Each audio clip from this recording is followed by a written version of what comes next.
All right, my project is on Black Coals and Selma to Montgomery March.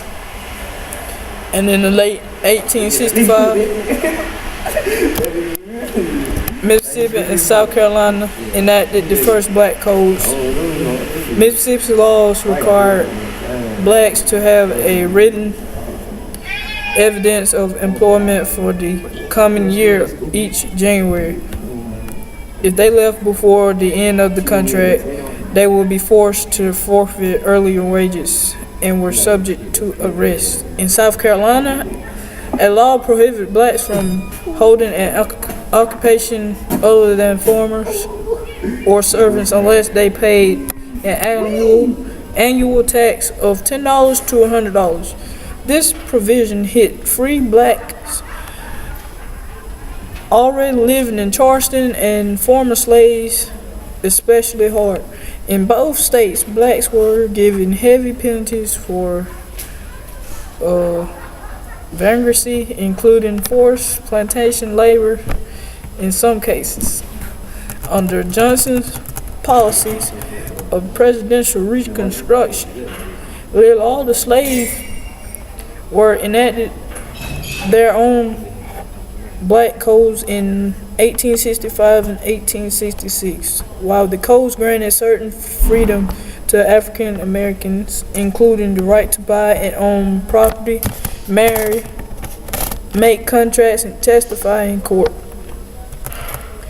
Their primary purpose was to restrict blacks' labor and activity. Some states limited the type of property that blacks could own, while virtually all the former Confederate states passed strict vagrancy and labor contract laws. The restrictive nature of the codes and widespread black resistance to the enforcement enraged in many in the North, who argued that the codes violated fundamental principles of free labor laws.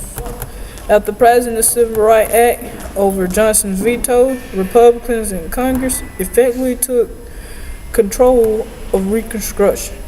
The Reconstruction Act of 1867 required Southern states to ratify the 14th Amendment, which granted equal protection of the Constitution to former slaves and enact universal male suffrage before they could rejoin the Union. The 15th Amendment, adopted in 1870, granted that the citizens' right to vote would not be denied on account of race, color, or previous condition of servitude. Now, the Selma to Montgomery March. On March 7, the march from Selma to the capital of Montgomery, the marchers made their way through Selma across the Edmund Pettus Bridge, where they faced a blockage of state troopers and local men commanded by Clark and Major John Cloud, who ordered the marchers to disperse.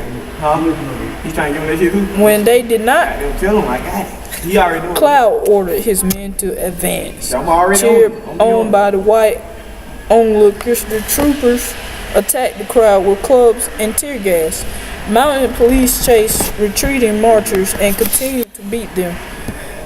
Television coverage of Bloody Sunday, as the event became known, triggered national outrage. Lewis, who was severely beaten on the head, said, "I don't see how President Johnson can send troops to Vietnam. I don't see how you can send troops to Congo. I don't see how you can send troops to Africa. And I don't see how you can send troops to Selma. And you can't send troops to Selma." That evening, King began to blitz the telegrams and public statements, calling on religious leaders from all over the nation to help join us on Tuesday in the peaceful, nonviolent march for freedom. While King and Selma activities made plans to retry the march again 2 days later, but federal district court judge Frank M. Johnson Jr. notified that the movement attorney Fred Gray that had intended to issue the restraining order prohibiting the march until at least March 11th. And President Johnson pursued King to call off the march until the federal court order could be provided protection to the marchers.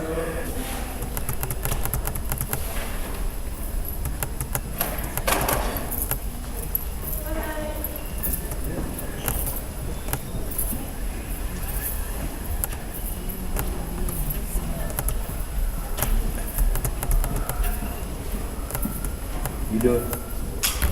No, I wasn't done, but